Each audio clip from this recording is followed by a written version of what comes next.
বাংলাদেশের বেশ কিছু জেলায় রাসেল ভাইপার নিয়ে আতঙ্ক ছড়িয়ে পড়েছে। ফেসবুকে বিষয়টি নিয়ে অনেকে নানাভাবে উদ্বেগ প্রকাশ করছেন। অনেকে প্রচার করছেন যে সাপটি কামড় দিলে দ্রুত মানুষের মৃত্যু হয়।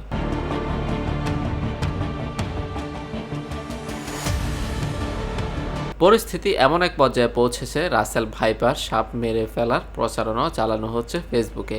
এমন অবস্থায় ফরিদপুরের একজন রাজনীতিবিদ প্রকাশ্যে ঘোষণা দিয়েছেন যে রাসেল ভাইপার সাপ মারতে পারলে প্রতিটির জন্য 50,000 টাকা পুরস্কার দেওয়া হবে।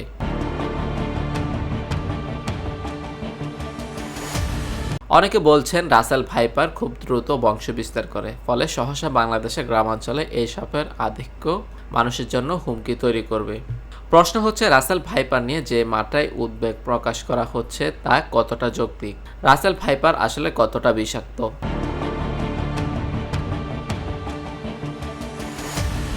সাপ গবেষক ও বিশেষজ্ঞরা বলছেন, এ প্রজাতির সাপ কামড়ালে তার চিকিৎসা আছে এবং সময় মতো চিকিৎসা নিতে পারলে মৃত্যু ঝুঁকি কমে আসে। বিশ্বের অনেক হাইপেটোলজিস্টের মতে রাসেল ভাইপার বিশ্বের বিষাক্তধর সাপ নয়। ব্ল্যাক মাম্বা ও পাপ অ্যাডার প্রজাতির সাপগুলো শক্তিশালী বিষ ও আক্রমণাত্মক প্রকৃতির জন্য এদের সবচেয়ে বিপজ্জনক বিবেচনা করা হয়। যদিও অত্যন্ত বিষাক্ত এবং ভারতে অসংখ্য সাপের কামড়ের মৃত্যুর ঘটনার জন্য দায়ী, রাসেল ভাইপারকে কম আক্রমণাত্মক বলে বিবেচনা করা হয়।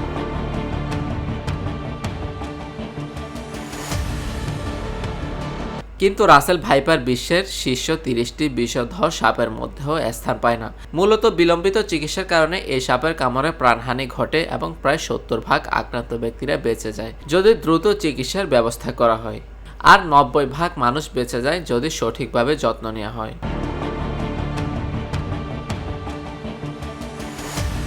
সম্প্রতি দেখা যায় রাসেল ভাইপারের উপস্থিতি খুলনা, বরিশাল, পটুয়াখালী, চাঁদপুর এবং ঢাকার আশেপাশের এলাকাসহ বাংলাদেশের অন্তত 25টি জেলায় পাওয়া গেছে।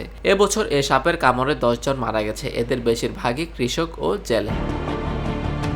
News desk, TVC news.